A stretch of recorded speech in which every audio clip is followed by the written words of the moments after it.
So this is a tour I definitely will do one day. From Stonehenge to Avebury, West Kennet, Longbarrow, Silbury Hill, Glastonbury tour.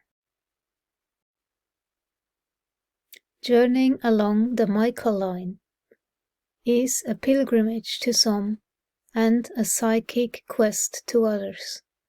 The achievement of each stage on the journey brings with it a spiritual insight, a moment of enlightenment that culminates with a grail-like experience that is transformatory in its implications. This is something that all members of the tour will have a chance to experience and achieve. In addition to the incredible journey along the Michael Line, the tour diverts to take in an early morning private viewing of Stonehenge and a visit to a crop circle in the area of Marlborough or Avebury.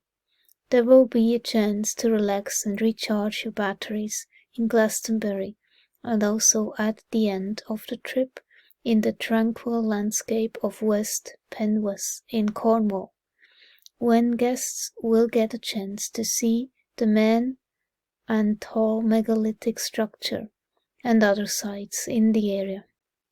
Avebury stone circles. Avebury Temple was in active use for about 700 years.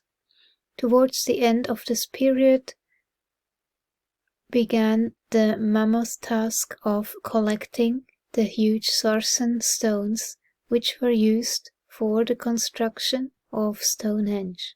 Avebury is a magical place.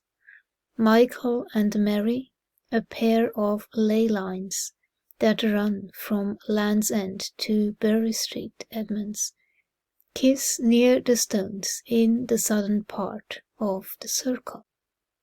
Much of the destruction at Avebury was deliberate, even systematic, and occurred as recently as the medieval period. Apparently, the church held a dim view of what is considered to be a pagan temple, and in its efforts to suppress persistent pre-Christian traditions, it destroyed some of the stones by heating them with fire, and then dousing them with cold water so that they cracked. Other stones were simply toppled and buried on site.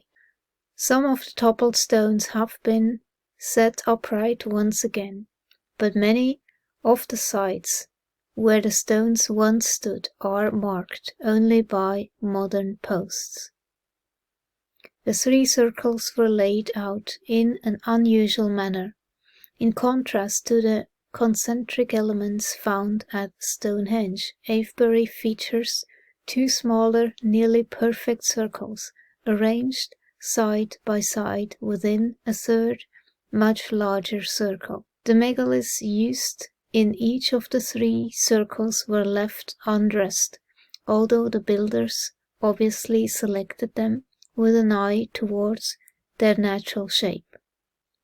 As with many similar sites throughout Britain, the stones are of two distinct types: straight-sided pillars, thought by some archaeologists to represent the male aspect, and diamond-shaped, possibly representing the female.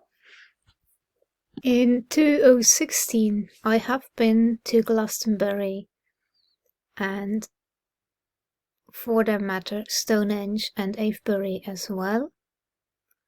So now, today, I just had the epiphany about those megalithic sites and what they do. It doesn't take much to stimulate the human body's electromagnetic circuitry. In fact, a small change in the local environment is enough to create a change in awareness. People who visit ancient temples and megalithic sites often describe such a sensation. The standard explanation is that such feelings are nothing more than a wow factor, the result of visual stimuli from the overwhelming impression generated by megalithic constructions such as stone circles, ancient temples and pyramids. But the cumulative evidence proves otherwise, that megaliths and other ancient sacred places are actually attracting, storing, even generating their own energy field, creating the kind of environment where one can enter an altered state of consciousness. Controlling the laws of nature. It seems ancient architects had a fine degree of control of the laws of nature, because a recent study of energy fields in and around Avebury, the world's largest stone circle, shows how its megaliths are designed to attract a ground current into the site. Electrodes planted at Avebury reveal how its circular ditch breaks the transmission of telluric ground current and conducts electricity into the ditch, in effect concentrating energy and releasing it at the entrance to the site, sometimes at double the rate of the surrounding land. Magnetic readings at Avebury die away at night to a far greater level than can be accounted for under natural circumstances.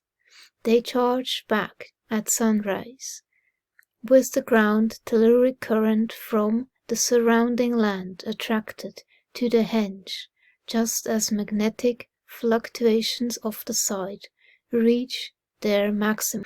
We see the same principle here at Avebury. This is a brilliant piece of reconstruction art by Nicholas Mann. What Burke also found was that, like at Avebury, for instance, all the stones magnetically orient to each other, every single one, as though the builders knew that was the case when they dug them out. They worked out what magnetic orientation they each had and would align them in this circle. So it create this kind of slight, kind of gentle magnetic current movement around the circle. And then down the avenues, we have the same thing. Down the avenues, all the stones are also kind of magnetically aligned to each other. The effect of sacred sites behaving like concentrators of electromagnetic energy is enhanced by the choice of stone. Often moved across enormous distance, the stone used in megalithic sites contains substantial amounts of magnetite. The combination makes temples behave like weak, albeit huge magnets. Spiritual technology.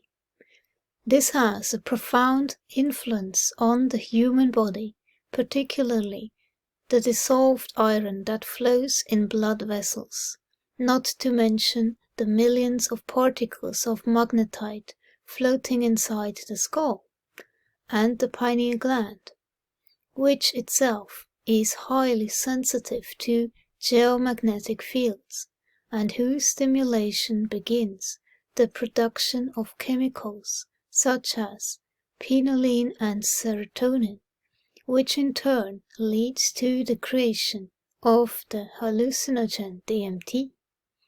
In an environment where geomagnetic field intensity is decreased, people are known to experience psychic and shamanic states.